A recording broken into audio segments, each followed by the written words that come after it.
노동과 규제 시스템의 생존형 개편은 복지를 줄이거나 노동자를 희생시키는 개혁이 아니라 변화한 세계 질서 속에서 산업과 일자리가 함께 살아남기 위한 구조 전환에 가깝다. 기존의 제도는 고성장과 인구 증가를 전제로 설계되었지만 지금의 한국은 저성장 고령화 기술 격변이라는 완전히 다른 환경에 놓여 있다. 이 현실을 인정하지 않는 제도는 결국 노동자도 기업도 동시에 붕괴시키는 결과로 이어질 수밖에 없다. 우선 노동 시스템 개편의 핵심은 고용 안정이라는 개념을 직장 단위에서 산업 단위로 이동시키는 데 있다. 기존 제도는 하나의 직장에서 오래 버티는 것을 안정으로 간주했다. 그러나 기술 변화 속도가 빨라지면서 특정 직무 자체가 사라지는 경우가 늘고 있다. 이 상황에서 직장 고착형 보호는 기업에게는 채용 회피를 낳고 노동자에게는 이동 불가능성을 강요한다. 생존형 노동 시스템은 한 직장을 지키는 것이 아니라 언제든 다른 산업으로 이동할 수 있는 능력을 보호하는 방향으로 바뀌어야 한다. 이를 위해 평생 고용을 암묵적으로 강요하던 문화는 점진적으로 사라질 가능성이 크다. 대신 재교육 전환 훈련 실업 안전망이 하나의 묶음으로 작동하는 구조가 필요해진다. 해고를 무조건 막는 방식이 아니라 해고 이후의 생존을 국가와 산업이 공동으로 책임지는 방향이다. 그래야 기업은 변화에 대응할 수 있고 노동자는 변화 속에서도 공포에 휩쓸리지 않는다. 노동시간과 임금 체계 역시 생존형으로 재설계되어야 한다. 현재의 제도는 제조업 중심 산업 구조를 기준으로 만들어졌다. 그러나 서비스 산업과 플랫폼 산업 연구개발 직무에서는 획일적인 노동시간 규제가 오히려 생산성을 떨어뜨리는 경우가 많다.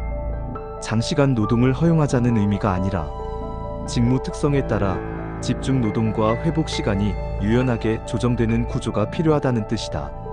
생존형 노동 시스템은 시간 통제보다 성과와 책임의 균형에 더 무게를 둔다.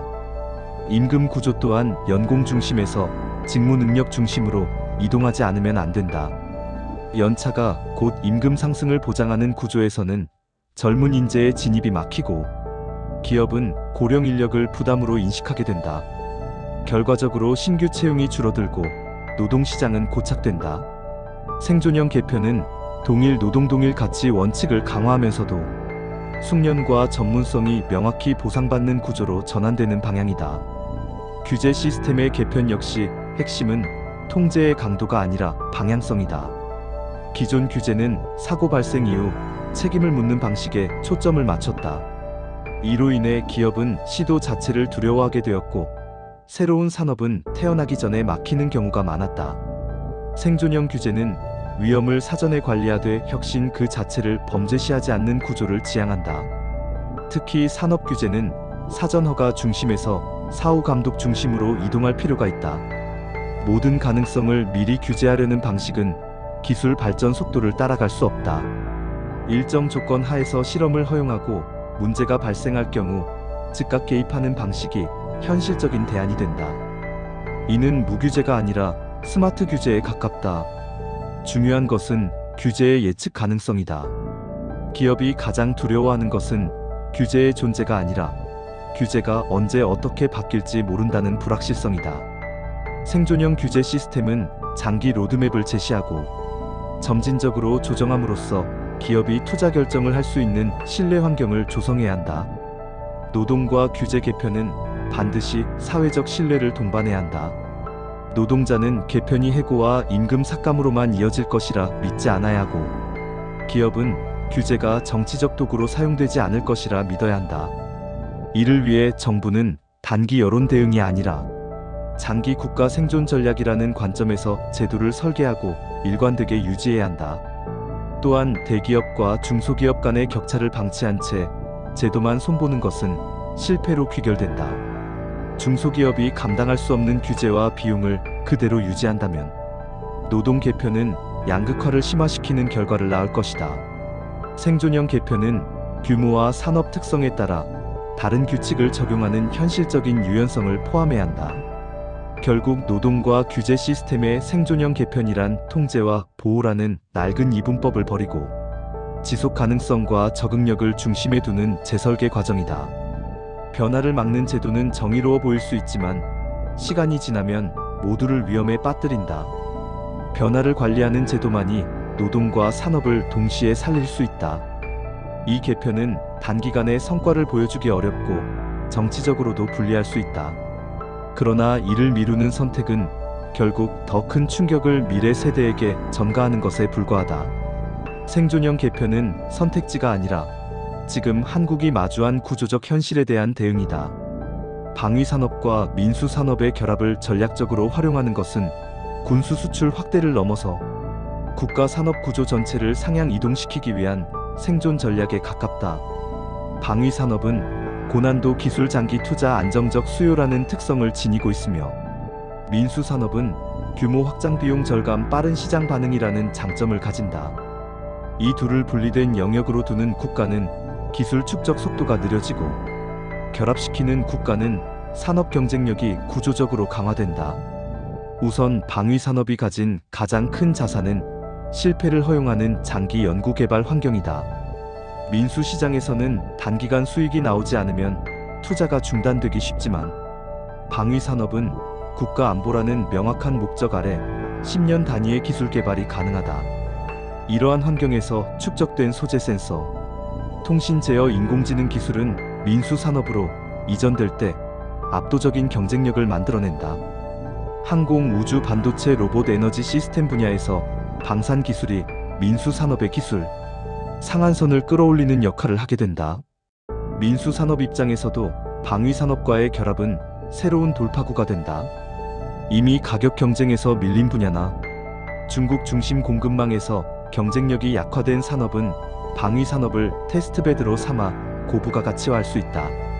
소량 생산 고정밀 고신뢰 제품을 먼저 방산 분야에서 검증하고 이후 민수용으로 대량 생산 구조를 전환하는 방식은 기술 실패 리스크를 크게 낮춘다. 중요한 전환점은 방위산업을 폐쇄적인 영역에서 개방형 기술 플랫폼으로 바꾸는 것이다. 과거 방산은 보안 논리를 이유로 민간 기업 접근이 제한되었지만 생존형 전략에서는 핵심 군사 기술을 제외한 영역을 민수기업과 적극 공유하는 구조가 필요하다. 소프트웨어, 인공지능, 배터리 소재 생산, 자동화 분야는 군과 민이 동시에 발전할 수 있는 대표적인 결합 영역이다. 방위산업과 민수산업 결합의 또 다른 효과는 내수 중심 산업의 글로벌화다. 방산 기술은 국제 표준과 군사 규격을 충족해야 하기 때문에 이 기준을 통과한 민수 제품은 자연스럽게 해외 시장에서 신뢰를 얻는다. 이는 중소기업과 중견기업이 세계 시장에 진입할 수 있는 강력한 인증 수단으로 작용한다. 고용 구조 측면에서도 이 결합은 중요하다. 방위산업은 고급 기술 인력을 필요로 하지만 규모 확장이 제한적이라는 약점이 있다. 반대로 민수산업은 대규모 고용이 가능하지만 기술 밀도가 낮은 경우가 많다. 두 산업이 결합되면 고급 인력은 방산에서 기술을 축적하고 민수산업은 이를 흡수해 고질적인 저부가 가치 구조에서 벗어날 수 있다. 이는 청년 기술 인력의 해외 유출을 막는 데에도 기여한다. 국가 전략 차원에서는 방위산업과 민수산업의 결합이 외교 자산으로도 기능한다.